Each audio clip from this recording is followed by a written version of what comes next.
အားလုံးပဲမင်္ဂလာပါရှင် Gloria Entertainment Channel ကပြန်လည်ကြိုဆိုလိုက်ပါတယ်ရှင်ဒီနေ့တင်ဆက်ပေးမယ့်အကြောင်းအရာကတော့စာရေးဆရာအကစော်ရေးသားထားတဲ့လူသားမောက်ဟင်းကားဆိုတဲ့ဇာတ်လမ်းတို့တစ်ပုဒ်ပဲဖြစ်ပါတယ်ရှင်ဇာတ်လမ်းမတင်ဆက်ခင်ကျမရဲ့ channel လေးကို like and subscribe လေးလုပ်ပေးသွားကြပါအောင်ရှင်အချိန်နဲ့တပြေးညီသိရှိနိုင်စေဖို့ဘေးကခေါင်းလောင်းလေးကိုလည်းနှိပ်ဖေးထားပါအောင်ရှင်လူသားမောက်ဟင်းကားအချိန်က1960ခုနှစ်ခန့်အေယာရီတိုင်းဟင်္ဒရာမြို့နယ်6မိုင်ခန့်ကွာဝေးတဲ့အရက်မှာအင်ကုန်းရွာလေးတည်ရှိပါတယ်။အေယာရီမြစ်ကမ်းနားရွာလေးဖြစ်ပြီးမြစ်ချောင်းအင်းအိုင်များပေါ်များတဲ့အတွက်အဲ့ဒီရွာမှာနေထိုင်တဲ့လူများစုကရေလုပ်ငန်းဖြစ်အသက်မွေးဝမ်းကြောင်းပြုကြတယ်။အများအားဖြင့်တော့ငပိငချောက်ငစနေငပိကောင်တွေပြုလုပ်ပြီးဟင်္ဒရာမြို့မှာရှိတဲ့ဒိုင်တွေကိုပြန်သွင်းတဲ့လုပ်ငန်းတွေကိုလုပ်ကိုင်ကြတယ်။အဲ့ဒီရွာမှာမရွှေခင်နဲ့မငွေခင်လို့ခေါ်တဲ့ညီမနှစ်ယောက်ရှိတယ်။သူတို့ရဲ့မိခင်ကလေဖြတ်ထားပြီးအောက်ပိုင်းသိနေတယ်။သူတို့ရဲ့ဖခင်ကတော့လွန်ခဲ့တဲ့4နှစ်ခန့်ကသေဆုံးသွားခဲ့တယ်။မရွှေခင်ကမိခင်ကြီးကိုပြုစုရင်အိမ်မှာမော်ရင်ငါဆိုင်ဖွင့်ပြီးတော့နေထိုင်ခဲ့တယ်။မငွေခင်ကတော့အနီးအနားရွာတွေမှာငါးတွေကိုပြန်လဲဝယ်ယူပြီးငပိတိတ်ပြီးမျိုးပေါ်ဒိုင်တွေကိုပြန်သွင်းတယ်။ငပိလုပ်ငန်းကိုလည်းလုပ်ကိုင်နေသူတို့မိသားစုစီးပွားရေးဟာချောင်းချောင်းလဲလဲရှိတယ်။ဒါပေမဲ့မငွေခင်ကတော့အိမ်စီရဲ့အပိုရဖို့အတွက်နက်နက်ပိုင်းမှာမော်ရင်ငါကိုအိမ်မှာရောင်းပြီးမိခင်ကြီးကိုအနီးကပ်ပြုစုလုပ်ခိုင်းပေးတယ်။တို့ရွာထိတ်ကလားလေးကုန်းနာကညောင်မင်းကြီးကဆူတောင်းပြေးတယ်ဆိုပဲ။တခုသောနက်နက်ခင်းမှာမရွှေခင်မော်ရင်ငါဆိုင်မှာလာရောက်စားသုံးနေတဲ့ဘုတ်ဆုံမကစကားဦးတန်းလိုက်တယ်။ဟုတ်ပါအင်းပိုင်ရှင်မိအေးတို့ဆိုခလေးမရလို့အမြုံမဆိုပြီးခေါ်နေတာဆရာတွေလဲစုံနေပြီနောက်တော့အဲ့ဒီညောင်မင်းကြီးစီမှာဆူတောင်းလိုက်တာခုဘိုင်းနဲ့တော်ရီဒေါ်ညွန့်ကလည်းထောက်ခံလိုက်တယ်ဘလို့လဲရွှေခင်လူတွေတော်တော်များများသွားဆူတောင်းနေကြပြီနေရောစိတ်မဝင်သားဘူးလားဘုတ်ဆုံမကမရွှေခင်ကိုလှမ်းမေးလိုက်တယ်မသွားပါဘူးရှင်ကျမကအဲ့ဓာတွေကိုအယုံကြည်မရှိတာဘုတ်ဆုံမလည်းသိပဲမဟုတ်လားပြောရင်ဈေးဆက်ရောင်းနေလိုက်တယ်မရွှေခင်တို့မိသားစုဟာဘာသာတရားကိုမကိုင်းဆိုင်တယ်လို့ဘေဒင်တို့နတ်တို့လောကီပညာရက်တွေကိုလည်းအယုံကြည်မရှိပါသူမရဲ့ဖခင်ကရခင်ကကွန်မြူနစ်ပါတီဝင်တယောက်ဖြစ်ချင်းချောင်းနဲ့ဖြစ်နိုင်ပါတယ်မရွှေခင်တို့ရွာမှာမော်ရင်ငါဆိုင်3-4ဆိုင်ရှိပေမဲ့မရွှေခင်တို့ဆိုင်ဟာတိတ်မရောင်းရဘူးမော်ရင်ငါပိတ်တာကိုနေ့တစ်ဝက်ကျိုးအောင်ရောင်းရတယ်ညနေပိုင်းမှာတော့အိမ်မှုကိစ္စတွေကိုညီမဖြစ်သူရဲ့စီးပွားရေးလုပ်ငန်းတွေမှာဝင်ကူတက်ပြီးမိခင်ကြီးကိုလည်းစောင့်ရှောက်နေရတာကများတယ်တနေ့မှာညီမဖြစ်သူမငွေခင်အိမ်ပြန်နောက်ကြတယ်မိုးဆုံးဆုံးချုံမှအိမ်ပြန်ရောက်လာတယ်မငွေခင်ကအနီးနားရွာတွေမှာငါးလိုက်သိမ်းခြင်းငါးဝဲထွက်ခြင်းနဲ့ငပိတွေကိုမြို့သို့ပို့ဆောင်ခြင်းလုပ်ငန်းတွေကိုလုပ်ကိုင်ရအိမ်မှာမရှိတာကများတယ်ပုံမှန်နေ့လယ်3နာရီလောက်ဆိုပြန်ရောက်နေကြဖြစ်တယ်ညီမလေးငွေခင်အိမ်ပြန်နောက်ကျလိုက်တာတကူလုံးလဲမိုးတွေဆိုလို့ပါလားအမဖြစ်သူမရွှေခင်ကမေးလိုက်တယ်ဟုတ်တယ်အမရဲ့ညောင်ဝိုင်းရွာကအပြန်မှာမိုးတွေအရန်ရွာတာနဲ့လှိုင်းထားလို့လှိုင်းငယ်အောင်စောင့်ရင်နောက်ကျနေတာအဲ့လိုပြောပြီးအိတ်ခမ်းထဲကိုဝင်သွားခဲ့တယ်အမမနှက်ဖြန်မောင်းရင်ငါဆိုင်မထွက်ပါနဲ့နော်ထမင်းဝိုင်းမှာမငွေခင်ကပြောတယ်ဘာဖြစ်လို့လဲညီမရဲ့ညီမလေးနေမကောင်းခြင်းတလို့ဖြစ်နေတာနဲ့မနှက်ဖြန်အလုံးနားမယ်ဒါပေမဲ့မနှက်ဖြန်နတ်မော်အင်းဘက်ကငါးတွေဖော်မှာညီမကြိုပြောထားတယ်အဲ့ဒီငါးတွေကိုအမပဲညီမကိုသာတွားယူပေးပါနော်မရွှေခင်ကခေါင်းငိမ့်လိုက်တယ်အိမ်ရဲ့စီးပွားရေးကမငွေခင်ရဲ့ငပိလုပ်ငန်းပဲမဟုတ်ပါလားနော်နောက်တနေ့မနက်မရွှေခင်ကအလုတ်သမားတွေနဲ့နတ်မော်အင်းဘက်ကိုငါးကောက်သွားတယ်ငါးတွေဖော်လိုက်ချိန်လိုက်မှုညနေဆောင်မှသာအလုပ်ပြီးတော့တယ်မရွှေခင်တို့အိမ်ကကမ်းနားနဲ့မနီးတာကြောင့်ငါးတွေကိုလှေနဲ့ကမ်းနားဘက်ကိုတည်ယူရတယ်အဲ့ဒီမှတခါနွားလဲဖြစ်အိမ်ကိုပြန်လဲတည်ယူရတယ်နွားလဲနဲ့ပြန်လာရာရွာထိပ်အရောက်မှာညောင်မင်းကြီးကိုကြည့်မိတယ်ညောင်မင်းကြီးကရခင်ကနဲ့မတူတော့ဘူးနှက်ကွန်းတွေနဲ့ပန်းအိုးတွေနဲ့ဖြစ်နေပြီမရွှေခင်လဲညောင်မင်းကြီးကဆူတောင်းပြေးတယ်ဆိုပါလားငါကလည်းအပြင်သိပ်ထွက်ရတာမဟုတ်တော့ရောက်တုံးရောက်ခိုက်ဆူတောင်းသွားရင်ကောင်းမှာပဲအဲ့ဒီနောက်လှုပ်သမားတွေကိုနွားလဲနဲ့လွတ်လိုက်ပြီးမရွှေခင်ကညောင်မင်းကြီးအနားမှာဆင်းနေခဲ့လိုက်တယ်ငါဘာဆူတောင်းရင်ကောင်းမလဲငါကမုံရင်ငါတဲ့ပဲလေမုံရင်ငါရောင်းကောင်းဖို့ပဲဆူတောင်းရမှာပေါ့အရှင်ညောင်မင်းစောင်းနှမင်းကြီးကျမမုံရင်ကကိုမြမရောင်းရအောင်ကူညီဆောင်ရွက်ပေးပါနော် မယုံတဝက်နဲ့ဆူတောင်းပြီးနောက်အိမ်ကိုလမ်းလျှောက်ပြန်လာခဲ့လိုက်တယ်။တပတ်ခန့်အကြာမှာမရွှေခင်ရဲ့မိုးဟင်းကရောင်းအားတက်လာခဲ့တယ်။ရခင်ကမိုးဟင်းကငါးပိတ်တာကိုတမနက်ခင်းရောင်းရတော့လေယခုအခါမှာတော့2 နာရီခန့်နဲ့ကုန်သွားတယ်။မရွှေခင်လည်းနောက်နေ့တွေမှာမိုးဟင်းကိုတိုးချက်တယ်။တိုးချက်တဲ့လောက်နိုင်ပိုင်းအတွင်းမှာရောင်းရည်ကုန်သွားတယ်။နောက်တစ်ပတ်ခန့်ကြာတဲ့အခါရွာထဲမှာရှိတဲ့အခြားမိုးဟင်းဆိုင်တွေအကုန်လုံးပိတ်လိုက်ရတယ်။မရွှေခင်ရဲ့မိုးဟင်းကအရသာထူခဲ့ပြီးစားပြီးသူတိုင်းထပ်စားခြင်းနဲ့စားတောက်သူတွေကတစ်ခါစားရင်4-5 ပကံတချို့ဆို50သားတပိတ်သားစသည်ဖြင့်စားသုံးကြတယ်။မိုးဟင်းကလည်းရောင်းကောင်းလာတယ်။အင်ကုန်းရွာတင်သွားမကအနီးနားရွာများကပါလာရောက်စားတောက်ကြပြီးဟင်္ဒရာမြို့မှာပါလာရောက်ဝယ်ယူစားတောက်ကြတယ်။အချိန်2 ပတ်ခန့်ကြာမှာမရွှေခင်ကမိုးဟင်းချက်ဖို့အလုတ်သမားတွေတောင်ခံထားရတယ်။မိုးဟင်းကိုလည်းတစ်နေ့လုံးရောင်းရတယ်။မရွှေခင်တို့အိမ်ရှိမြေကွက်လက်ကြီးမှာလမ်းပေါ်မှာအလှမန်းနဲ့တပွဲဆိုင်ကြီးထိုးပြီးရောင်းချရတယ်။စားတောက်သူတွေကလည်းအမြဲမပြတ်ကြိတ်တိုးစီကားနေတယ်။အเจ้าမသိသူတွေကတော့ရွာကိုအလဲလာတဲ့အခါအလှပေးနေတာလို့ထင်ကြရတယ်။မငွေခင်ရဲ့ညီမကလည်းငပိလုပ်ငန်းကိုဆက်လက်မလုပ်ကင်တော့ပဲအမဖြစ်သူရဲ့မိုးဟင်းဆိုင်ကိုသာကူညီလုပ်ကင်ပေးနေရတယ်။စီးပွားရေးကလည်းတစ်နေ့တစ်ခြားတိုးတက်လာခဲ့တယ်။အမေနဲ့ညီမလေးရေအမတို့အခုလိုစီးပွားရေးအဆင်ပြေလာတာညောင်မင်းစောင့်နှက်ကြီးရဲ့ကျေးဇူးကြောင့်ဖြစ်တယ်။လွန်ခဲ့တဲ့1 လလောက်အမညောင်မင်းကြီးစီမှာသွားပြီးဆုတောင်းခဲ့တယ်။အမအဲ့ဒီနှက်ကြီးကိုကျေးဇူးပြန်ဆက်ခြင်းနဲ့အဲ့ဒါကြောင့်နှက်ကွန်းကြီးစောက်ပြီးလှူဖို့ဆုံးဖြတ်ထားတယ်။နောက်တစ်ပတ်ခန့်ကြာတဲ့အခါမှာမရွှေခင်တို့ကအလွန်ကြီးမားတဲ့အုပ်ဖြစ်တီဆောက်ထားတဲ့နှက်ကွန်းကြီးကိုလှူဒန်းပြီးရွာမှာပယံဆရာတွေနဲ့ဆောက်လုပ်စေခဲ့တယ်။မရွှေခင်တို့ရဲ့မော်ဟင်းနာမည်ကြီးတာကဟင်္ဒရာတစ်မျိုးလုံးမသိသူမရှိတော့ဘူး။အဲ့ဒီထဲမှာရဲအုံဖေလဲပါဝင်နေ။ဒါနဲ့နေပါဦးအင်ကုန်းရွာကမရွှေခင်မော်ဟင်းဆိုတာနာမည်သိကြီးတာပဲဆို။ရဲအုံဖေကရဲတက်ကြက်ညွန့်ဝင်းကိုမေးလိုက်တယ်။ဟုတ်တာပေါ့ဆရာကျွန်တော်တော့နာမည်ကြားပြီးစားကျင်နေတာဝယ်မရလို့ပြို့ရဲအုံဖေကသူ့ရဲ့မေးစစ်ကိုပုတ်နေရင်အတန်ကြာစဉ်းစားနေတယ်။အဲ့ဒီနောက်ဒါဆိုမနှက်ပြန်သွားကြစို့ဗျာ။ဘာလဲဆရာကအဲ့ဒီမိုးရင်ကအရတာကိုမြည်ကြည့်ခြင်းလို့လား။ရဲတက်ချက်ညွန့်ဝင်းကရေကျဲကျဲနဲ့မေးလိုက်တယ်။အဲ့ဒါလဲတစ်ချက်ပေါ့။နောက်ပြီးတော့ဒီလောက်လူပြောများနေတယ်။ဝယ်ရခတ်တဲ့မိုးရင်ကိုဘသူချက်တယ်လဲဆိုတာလဲသိကျင်တယ်။ရဲတက်ချက်ညွန့်ဝင်းလဲစကားဆက်မပြောတော့ပဲခေါင်းငိမ့်နေလိုက်တယ်။နောက်တစ်ရက်မှာတော့ရဲအုံဖေရဲတက်ချက်ညွန့်ဝင်းရဲသားလှအောင်တို့အင်ကုန်းရွာကိုရောက်လာကြတယ်။ရွာထိပ်မှာရွာသားတွေစောင့်နေကြတဲ့နှက်ကွန်းကိုတွေ့သွားကြတယ်။နှက်ကွန်းမှာအုပ်စီပြီးအုပ်ကျွတ်မိုးထားတယ်။ကနုတ်ပန်းတချို့နဲ့အလှဆင်ထားပြီးနှက်ကွန်းနံရံတွေမှာတောတောင်ပုံတွေရေးဆွဲထားတယ်။အထဲမှာရုပ်ထုတစ်ခုရှိပြီးရွှေချထားတယ်။နှက်ကွန်းမှာငပြောပွဲတွေနဲ့ပန်းများကိုလည်းဝေးစွာတွေ့ရတယ်။အနားမှာရွာသားတအုပ်ကမေးကြည့်လိုက်တော့မရွှေခင်တို့အလှဖြစ်ကြောင်းနဲ့မရွှေခင်တို့ဆူတောင်းပြေပုံတွေကိုသိရတယ်။ရဲအုပ်လည်းစကားလက်ဆတက်ပြီးမရွှေခင်တို့အိမ်ဘက်ကိုဆက်လက်ထွက်ခွာခဲ့ကြတယ်။တွေ့ပါပြီ။အလှမန်းတက်ကြီးတမျှကြီးမားလာတဲ့ဆိုင်ကြီးအထဲမှာလည်းဇပွဲတွေကလထိုင်တွေပြည့်နှက်နေပြီးလူအများလည်းပြည့်ကျက်နေတယ်။ဆိုင်ပြင်မှာလည်းမတက်ရက်ပြီးဂျိုင်းဆွဲဝယ်ဖို့စောင့်နေသူတွေလည်းအများပြားရှိတယ်။ရဲအုပ်လည်းဆိုင်အတွင်းကိုလှမ်းဝင်လိုက်တဲ့အခါအလွန်ထူးဆန်းတဲ့မြင်ကွင်းကိုမြင်လိုက်ရတယ်။ဆိုင်အတွင်းမှာစားတောက်သူများပြည့်နေပြီးအချို့ကခုံတော်နေတရားမရှိဖြစ်နေတယ်။စားတောက်နေသူများကလည်းမုံဟင်းငါးများကိုအငမ်းမရစားတောက်နေကြသည်ကဘလူးတရေစီးနေကြတဲ့အတိုင်းဖြစ်တယ်။မုတ်ဖတ်တောင်းများကိုပုံထားပြီးဟင်းရည်များကိုလည်းပါဇက်အတွင်းသို့အငမ်းမရထိုးထည့်နေကြတယ်။ပါဇက်တွေကလည်းပေကြံနေကြတယ်။ရဲအုပ်နဲ့အဖွဲ့လည်းဆိုင်ကိုကြော်လွန်ပြီး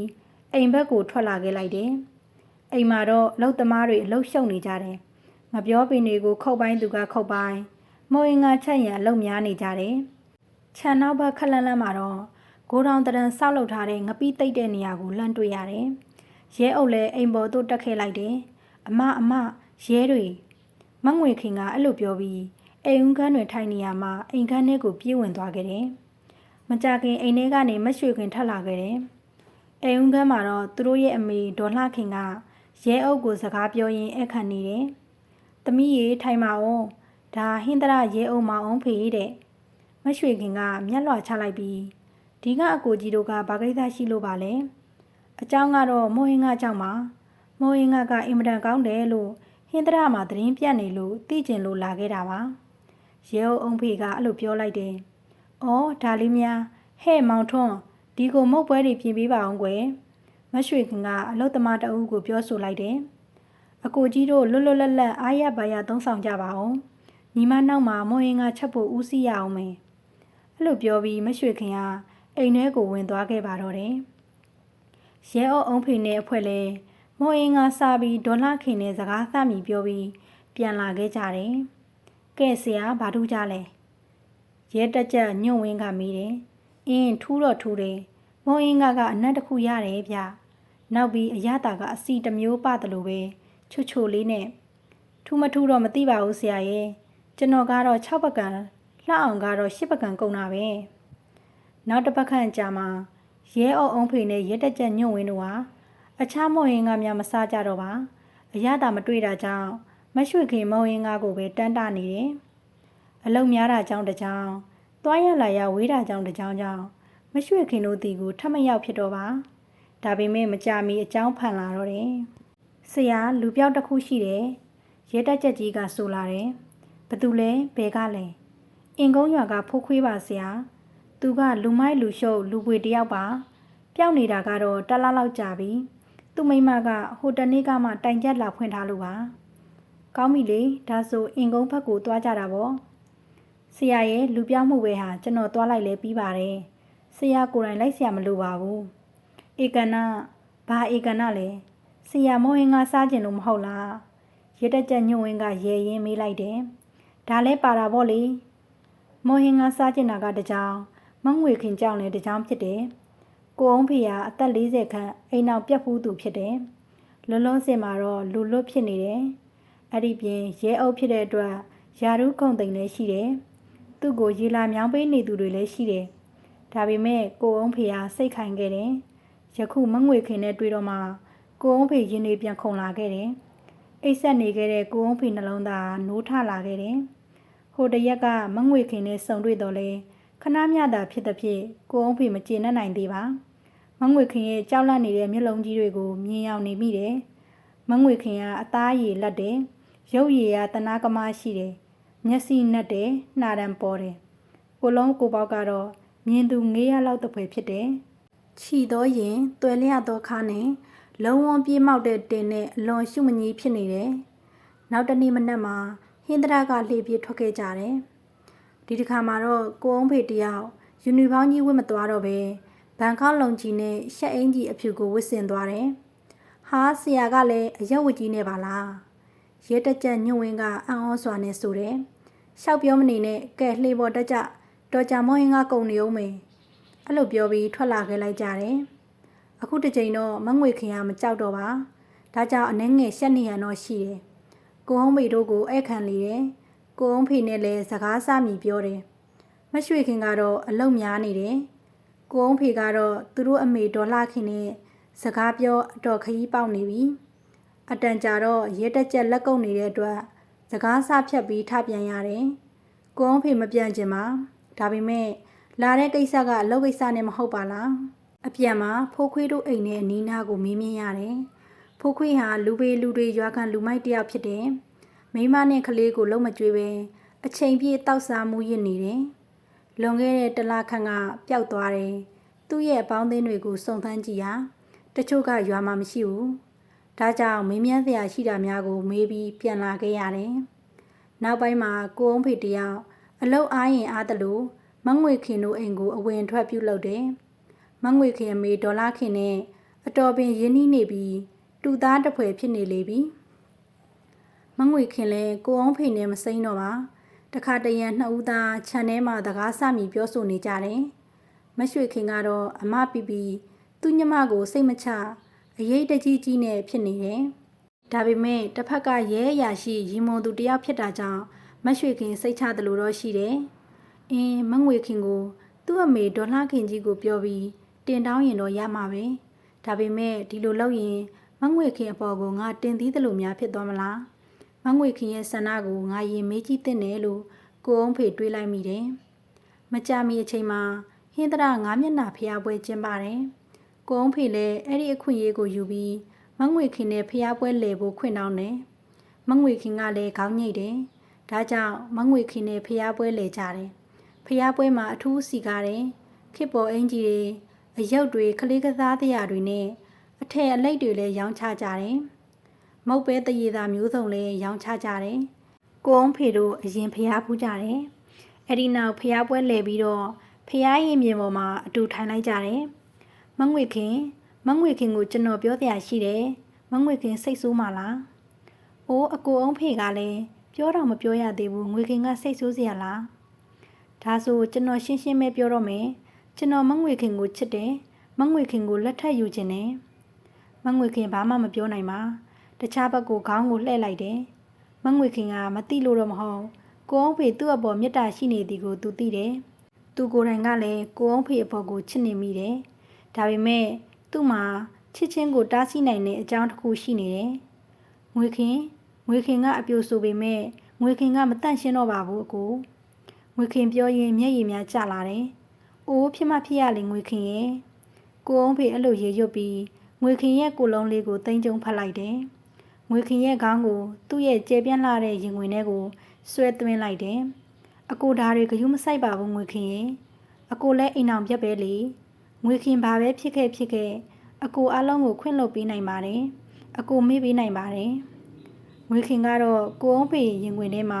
ရှိုက်ငိုနေခဲ့တယ်။အဲ့ဒီနောက်ကိုအောင်ဖေဟာသူ့ရဲ့ရင်ဝင်ထဲကနေငွေခင်ခေါင်းကိုငုံကြည့်လိုက်ပြီးငွေခင်အကိုကိုရောချစ်တယ်မဟုတ်လားယင်။ငွေခင်ကတော့ဘာမှပြန်မပြောတော့ပဲခေါင်းအတာရငိမ့်လိုက်တယ်။ကိုအောင်ဖေကိုလည်းမျက်ရည်များကြားကနေ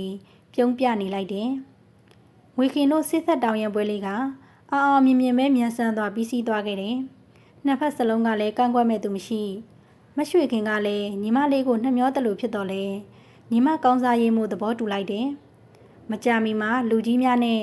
နေကောင်းရက်တာရွေးပြီးလက်ထက်ကြမဲ့ရက်များကိုရွေးချယ်ရန်စီစဉ်လိုက်ကြတယ်။ကိုအောင်ဖေကလည်းမင်္ဂလာကိစ္စတစ်မျိုးအလုပ်ကိစ္စတစ်မျိုးနဲ့အလုပ်များနေတယ်။အိမ်အောင်ကြပြီးမှမငွေခင်ကိုလိုင်းကန်းခေါ်ထားရမှာဖြစ်တယ်။လောလောဆယ်မှာတော့မငွေခင်ကအင်ကုန်းရွာမှာပဲဆက်လက်နေထိုင်နေတယ်။ဆရာလူပြောင်းမှုတစ်ခုရှိတယ်။ရဲတက်ချက်ညွန့်ဝင်းကပြောရင်းဆိုရင်ရုံးခန်းထဲကိုဝင်လာခဲ့တယ်။ကိုအောင်ဖေကမောမကြည့်ပဲဘဲကလည်းအင်ကုန်းရွာကပဲဆရာမောင်စောဆိုတဲ့73နှစ်သားလေးပြောက်တာကိုအောင်ဖေလက်ထဲကဖက်လက်စဖိုင်တွဲကိုစပွဲပေါ်ပစ်တင်လိုက်တယ်။ရေနစ်တာတွေဘာတွေများဖြစ်နေမလား။ကိုအောင်ဖေကသူ့မေးစေးကိုပုတ်ကပြောလိုက်တယ်။မဖြစ်နိုင်ဘူးဆရာ။ AR တိုင်းသားတွေကအကုန်လုံးလို့ရေကူးကျွမ်းကျင်ကြတယ်လေ။အင်းလေဒါဆိုရင်လည်းမနှက်ဖြန်ပဲအင်ကုန်းဘက်သွားကြည့်ကြတာပေါ့။ကိုအောင်ဖေကပြောလိုက်တယ်။ဟာဒါဆိုဆရာကျွန်တော်တို့ကိုမို့အင်းကအလကားကျွေးရမယ်နော်။တက်ကြညွန့်ဝင်းကစားတလုံးနဲ့ပြောလိုက်တယ်။ကိုညွန့်ဝင်းတင်မဟုတ်ဘူး။ရုံးကအားတဲ့ရဲသားလေးတွေပါခေါ်ခဲ့ဗျာ။အဝသာစားကြပြီးတော့နောက်တနေ့ကိုအောင်ဖေနဲ့ရဲ6ယောက်ခန့်တို့ဟာအင်ကုန်းရွာကိုထွက်လာခဲ့ကြတယ်။အင်ကုန်းရွာအရောက်မောင်စော်ရဲ့အိမ်နဲ့အိမ်နီးနားချင်းများရွာတကြီးများနဲ့အမှုအကြောင်းကိုမေးမြန်းတယ်။မောင်စော်ဟာအသက်73နှစ်ခန့်ရှိတယ်။မရွှေခင်ရဲ့မိုဟင်္ဂါဆိုင်မှာကူညီပေးနေတဲ့နေစားအလုပ်သမားလေးပဲဖြစ်တယ်။မောင်စော်ဟာတခါတရံမရွှေခင်မိုဟင်္ဂါဆိုင်မှာညအိတ်တက်တယ်။ပျောက်ဆုံးတဲ့နေ့ကမရွှေခင်တို့အိမ်ကိုသွားပြီး2ရက်ခန့်ပြန်မလာပဲစုံစမ်းကြည့်ရမှာမရွှေခင်တို့အိမ်ကိုလည်းရောက်မလာကြောင်းသိရတယ်။ကိုအောင်ဖေတို့လည်းမေးမြန်းပြီးနောက်မရွှေခင်တို့အိမ်ဘက်ကိုထွက်လာခဲ့ကြတယ်။မရွှေခင်တို့အိမ်ပေါ်တက်လိုက်တော့မရွှေခင်ရဲ့အမေဒေါ်လာခင်ကနှုတ်ဆက်တယ်။မောင်စော်ပြောင်းနေတဲ့အကြောင်းရွာထဲပြန့်နှံ့နေတာကြောင့်တမက်လောင်းရွာကိုရောက်လာမယ်လို့လည်းတွက်ထားကြောင်းရဲတွေလာရင်စားဖို့ပြင်ဆင်ထားကြောင်းကိုလည်းပြောတယ်။အဲဒီနောက်မရွှေခင်ကမငွေခင်မှာလာရောက်ဧည့်ခံကြတယ်။ကိုအောင်ဖေလည်းမရွှေခင်ကိုမေးပြရှိတာလေးများမေးမြန်းရန်အတွက်ပြင်ဆင်လိုက်တယ်။အဲဒီနောက်သူ့ရဲ့ချစ်သူမငွေခင်ကလည်းမျက်နှာဖြော့တော့နေတာကိုလည်းသိလိုက်တယ်။ခင်နေမကောင်းဘူးလား။ကိုအောင်ဖေကမငွေခင်ရဲ့ရီးသားဖြစ်သွားကြတဲ့ကခင်လို့သာခေါ်တယ်။မငွေခင်ကပါဇက်ကမပြောဘဲခေါင်းခါပြလိုက်တယ်။အဲဒီစဉ်ဒေါ်လာခင်ကစကားပြောနေရင်တက်လိုက်တယ်လို့ဖြစ်ပြီးတကူလုံးတုံရင်ကလဲကျသွားတယ်။ဟာဘာဖြစ်တာလဲအတော်လုံးကြပါအောင်။လူအလုံးရုံးရင်းဆန်ကဖြစ်ကုန်တယ်။ဆိုင်ထဲကလူများလည်းပြေးလာကြတယ်။ခဏကြာမှ ဒေါ်လှခင်ပြန်ထလာပြီးမျက်ထောက်နေကြီးနဲ့ဖြစ်နေတယ်။အသားများကလည်းတစ်ဆက်ဆက်တုံနေပြီးချွေးသီးချွေးပေါက်များလည်းကျလာခဲ့တယ်။အဲ့ဒီနောက်ကိုအောင်ဖေဘက်ကိုလှည့်လိုက်ပြီးရဲရရှိကြီးကျွန်တော်မောင်စောပါ။အဲ့လိုအတန်နဲ့ကြီးနဲ့ပြောလိုက်တယ်။ကိုအောင်ဖေလည်းအံ့အားသင့်စွာနဲ့တိုက်ကြည့်နေခဲ့လိုက်တယ်။ကျွန်တော်ကိုတတ်သွားတဲ့သူဒီထဲမှာရှိတယ်။ကျွန်တော်မကျေနပ်ဘူး။မင်းကိုတတ်သွားတဲ့သူကဘယ်သူလဲ။ကိုအောင်ဖေကတုံတုံရင်ရင်နဲ့ပြန်မေးလိုက်တယ်။တအိမ်လုံးရောအိမ်ပဒင်းပေါက်များကပါလူများတိုးဝေးကြည့်နေကြတယ်။ဒေါ်လှခင်ကြီးတရေပူးနေတယ်ဆိုတဲ့သတင်းကတမဟုတ်တွင်ရွာထဲပြန့်နှံ့သွားတယ်။ကျွန်တော်ကိုတတ်သွားတဲ့သူကမငွေခင်ဟာတတိလစ်လဲကျသွားတယ်။မကြမီမှာရွာလူကြီးတွေနဲ့ပယောကကူးတဲ့ဆရာကြီးတွေရောက်လာကြတယ်။ကိုအောင်ဖေကအလွန်တုန်လှုပ်နေတယ်။မောင်စောမင်းအမှုကိုအမှုမှန်ပေါ်စီရမယ်လို့ငါအာမခံတယ်။ဒေါ်လှခင်ကြီးကလည်းယောဂတွေရှိတယ်။မင်းပြန်သွားလိုက်ပါ။မကြမီဒေါ်လှခင်လည်းပြန်လေသတိရလာခဲ့တယ်။ကဲကိုညွန့်ဝင်မငွေခင်ကိုဖမ်းလိုက်ပါ။ကိုအောင်ဖေကပြောလိုက်တယ်။ရဲတက်ချက်ညွန့်ဝင်လည်းပါလာသောလက်ထိတ်များဖြင့်မငွေခင်ကိုခတ်လိုက်တယ်။မငွေခင်ကသတိမရသေးအတန်ကြာမှနှာနဲ့ယူလိုက်တော့မှသတိရလာခဲ့တယ်။ကဲမငွေခင်လူကြီးတွေလည်းရောက်လာပြီကျွန်တော်ကိုအမှန်တိုင်းအားလုံးပြောပြပါ။ကိုအောင်ဖေကမေးလိုက်တယ်။မငွေခင်ကရှက်ကြီးတငင်ငိုယိုနေတယ်။အတန်ကြာမှပြောပြပါမယ်။ငွေခင်အားလုံးကိုပြောပြပါမယ်။အဲ့ဒီနေ့ကမိုးရွာတယ်။မိုးတွေတက်တက်မဲမဲရွာနေတာကြောင့်ငွေခင်ရွာထိပ်မှနေပြီးအမြန်ပြန်လာခဲ့တယ်။အဲ့ဒီနေ့ကငပိရောက်နေနေမို့တဲ့တရားဘာမှမရှိဘူး။မိုးကလည်းမှောင်နေတာကြောင့်ထီးကိုအသာငုံဆောင်ရင်လမ်းလျှောက်လာခဲ့တယ်။အဲ့ဒီစဉ်အရှိကတစုံတယောက်ထွက်လာခဲ့တယ်။ဟင်းဖိုးခွေနင်ဘာလို့မလို့လဲ။နင့်ကိုစောင့်နေတာလေ။ဖိုးခွေကမဲပြုံးတစ်ချက်ပြုံးလိုက်ပြီးမငွေခင်နားကိုကတ်လာခဲ့တယ်။ဟိုနေ့ကနင့်ကိုငါရီးသားတဲ့ကပြောနေတော့ကနင်ငါအဆက်ကိုခွဲခဲ့တယ်။နင်ငါတငယ်ချင်းတွေရှိမှငါ့ကိုပါရိုက်ခဲ့တယ်။အေးလေဖိုးခွေရဲ့နင့်လိုလူပေလူတွေမယားကြီးနဲ့သားသမီးတွေရှိတဲ့သူကငါ့ကိုမြရီးသားတကားပြောเสียလား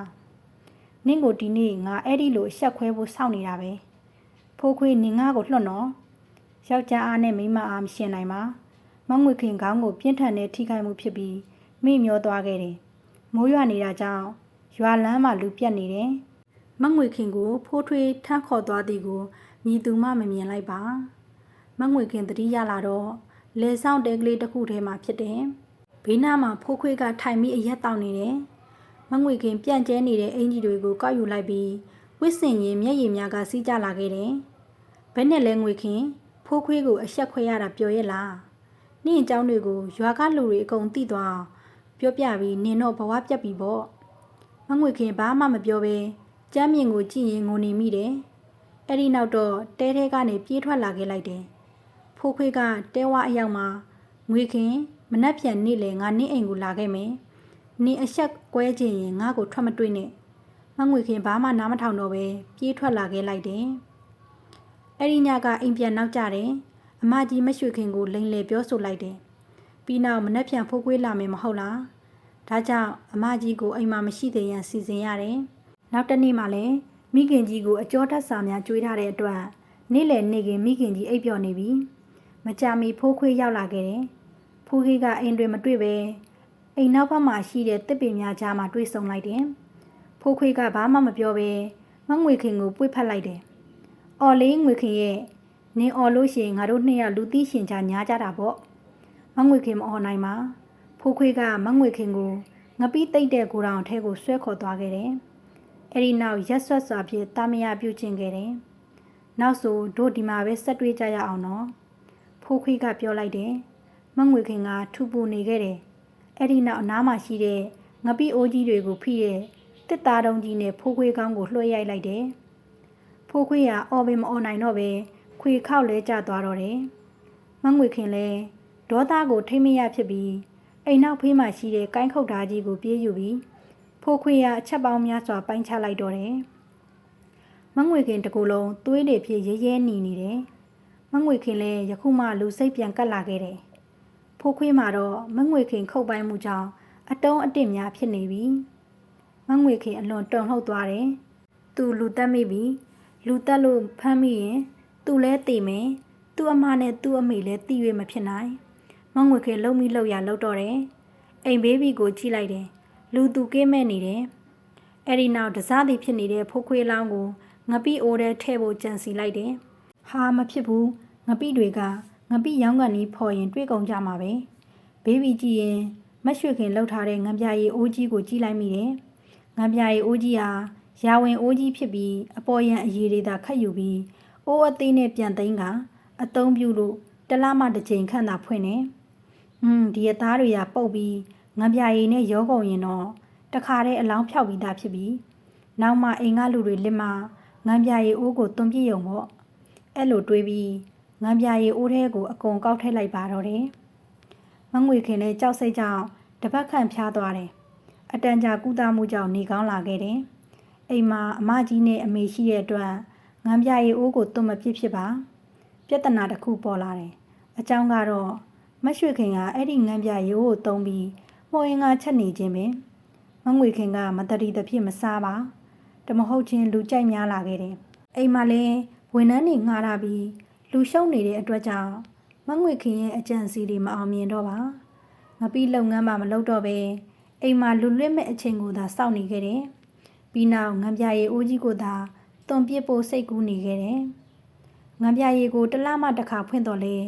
ရောင်းအားတက်လာတဲ့အတွက်နေ့တိုင်းလိုဖွင့်နေရတယ်အဲ့ဒီခါငံပြာရည်များကုန်မှဆိုလို့မငွေခင်ကငံပြာရည်တွေကိုသူကိုယ်တိုင်ခတ်ပေးမယ်ပြောပြီးကူညီပေးရတယ်ငံပြာရည်အိုးကြီးပြည့်နေစေရန်လဲထပ်ဖြည့်ပေးနေရတယ်တနေ့မငွေခင်ဖျားပွဲသွားတယ်ကိုအောင်ဖေနဲ့ဖြစ်တယ်အဲ့ဒီနေ့ကငံပြာရည်များဖြည့်ရန်မေ့နေခဲ့တယ်နောက်တနေ့မနက်မှာဆိုင်မှာကူညီပေးတဲ့မောင်စောကငပိကိုတောင်စီကိုသွားနေသည်ကိုမငွေခင်မြင်လိုက်ရတယ်ဒါကြောင့်အပြေးလိုက်သွားတယ်ထင်တဲ့အတိုင်းပဲမောင်စောရဲ့အော်တန်ကိုကြားလိုက်ရတယ်ဟာအထဲမှာလူကောင်းကြီးဗျမောင်စောကအော်ရင်တုန်လှုပ်နေခဲ့တယ်မငွေခင်ကကိုတောင်တကားကိုပိတ်လိုက်တယ်မငွေခင်ထုပူသွားတယ်ဘာလို့ရမှမသိတော့ပဲအဲ့ဒီအချိန်မှာမောင်စောကငပိကိုတောင်တကားစီကိုပြေးသွားပြီးတကားဟပွင့်ရန်ကြိုးစားလိုက်တယ်မအောင်မြင်တဲ့အတွက်မငွေခင်ကမောင်စောရဲ့နောက်စစ်ကိုတစ်သားတုံးကြီးနဲ့လွှဲပြီးရိုက်ထိလိုက်တယ်ဖိုးခွေးကိုခောက်ခဲ့တဲ့ကိုင်းခုတ်သားကြီးကအဲ့ဒီကိုတောင်ချောင်းထဲမှာဖွက်ထားခဲ့တယ်မငွေခင်လည်းဖိုးခွေးနီးတူမောင်စောအားပြုတ်လောက်လိုက်တော့တယ်ခြံနောက်ဘက်ဖြစ်နေသည်ကတကြောင်မနက်စောစောဖြစ်သည်ကတကြောင်မို့အဲ့ဒီအဖြစ်အပျက်ကိုဘယ်သူမှသတိမထားမိလိုက်တော့ပါအဖြစ်အပျက်ကတော့အဲ့ဒါပါပဲရှင်ကိုအောင်ဖေကမငွေခင်ကိုဂယုဏတက်တဲ့မျက်လုံးတွေနဲ့ကြည့်လိုက်တယ်အဲ့ဒီနောက်အိမ်အတွင်းရှိနေတဲ့လူများပြတင်းပေါက်များမှာချောင်းကြီးနေတဲ့လူတွေကတော့အလွန်ယွန်ရှာတဲ့မျက်လုံးတွေနဲ့ကြည့်နေကြတယ်ငံပြာရီအိုးထဲမှာတော့တက်သေးခံပစ္စည်းများကိုရှာတွေ့နေတယ်မော်ဟင်းကတည်င်းကပြန့်နှံ့သွားတယ်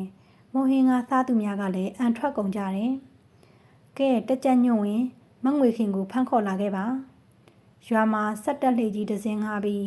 ဟင်္ဒရာတို့ပြန်ကြမှာဖြစ်တယ်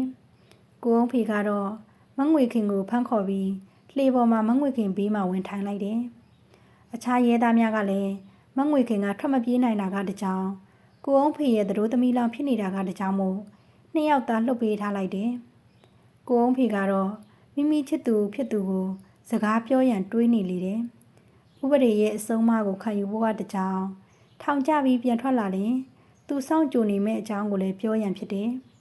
မငွေခင်ကတော့ညည်ရည်ပြင်ကိုသာကြည်ရင်လိုက်ပါလာခဲ့တယ်အေယာဝတီမြစ်နဲ့အခြားမြစ်လက်တက်တစ်ခုစုံရာကိုရောက်ရှိခဲ့ပြီရေပြင်ကအလွန်ကျယ်ဝန်းလာတယ်အဲ့ဒီအချိန်မှာမငွေခင်ကဟဲ့ဖိုးခွေငါနားမလာနဲ့သွားအဲ့လိုအော်ရင်ရုံရင်းဆန်ခတ်ဖြစ်ကရေပြင်ထဲကိုခုန်ချသွားခဲ့တယ်ကိုအောင်ဖေကမြည်သုံးမကဲစေရန်ပင်အချိန်မရလိုက်ပါရဲတို့ဟာလှေကိုရက်ပြီးရှာဖွေတော့လေမတွေးနိုင်ဖြစ်နေလေတယ်အဲ့ဒီနေရာကရေစီးကြမ်းပြီးဝဲခရက်များပြားနေတာကြောင့်လည်းဖြစ်တယ်ကိုအောင်ဖေကကျေပြောလာတဲ့မြစ်ပြင်ကိုကြည့်ရင်မငွေခင်ရဲ့နာမည်ကိုသာအတန်နဲ့ချီးပြအော်ခေါ်နေပါတော့တယ်ဒေါ်လာခင်ကလည်းသမီးစိတ်နဲ့ပင်မကြမီဆုံးမသွားခဲ့တယ်မရွှေခင်ကရွာမလူများမြို့မလူများအပြင်သတင်းစာဂျာနယ်များမှာပါသတင်းများပါလာတာကြောင့်တရွာတကြီးတို့ပင်ပြောင်းသွားခဲ့ရတယ်ကိုအောင်ဖေလည်းမကြမီနေပြောင်းရွှေ့ပြီးတာဝန်ထမ်းဆောင်ရတယ်အဲ့ဒီအကြောင်းအရာတွေကိုလူအများကကောလာဟာလာအဖြစ်နဲ့ ပုံစံအမျိုးမျိုးပြောဆိုကြကုန်တယ်ဘယ်သူမှလည်းဇက်ကြောင်းကိုရေးရေးလဲလဲသူရမဟုတ်ကြပဲကြားဘူးနားဝပုံစံမြေတာပြောဆိုနေကြတယ်အဲ့ဒီအကြောင်းကိုရေးရေးလဲလဲတိသူတယောက်ရှိပါတယ်အဲ့ဒီသူကတော့ရဲတက်ချက်ညွန့်ဝင်းပင်ဖြစ်ပါတယ်ယခုအခါအင်ကုန်းရွာလေးလည်းမရှိတော့ပါအေယာရီမြစ်တိုက်စားမှုကြောင့်၎င်းရွာမလူများရွှေ့ပြောင်းကုန်မှုကြောင့်၎င်းဖြစ်နိုင်ပါတယ်ရွာထိပ်ကလားလေးကုန်းမှညောင်မင်းကြီးကမြစ်ကမ်းနှစ်ဖူးမှာတည်ရှိနေပါသေးတယ်ညောင်မင်းကြီးအောက်မှာတော့ပြိုပြက်စီးနေတဲ့နှက်ကွန်းကြီးတစ်ခုရှိပါတယ်အဲ့ဒီနှက်ကွန်းရဲ့ခပန်းမှာတော့ဒေါ်လာခင်သမီးမရွှေခင်မငွေခင်တို့ဤကောင်းမှုလို့စာတန်းထိုးထားတာကိုတေချာကြည့်လင်မြင်နိုင်ပါသေးတယ်ရှင်ဇလန်လေးကတော့ဒီမှာပဲပြီးဆုံးသွားပါပြီရှင်ကျမကတော့အစီအစဉ်တင်ဆက်ခဲ့သူပိုးတင်စားဖြစ်ပါတယ်ရှင်နားထောင်သူအပေါင်းစိတ်ရွှင်လန်းချမ်းမြေ့နိုင်ကြပါစေရှင်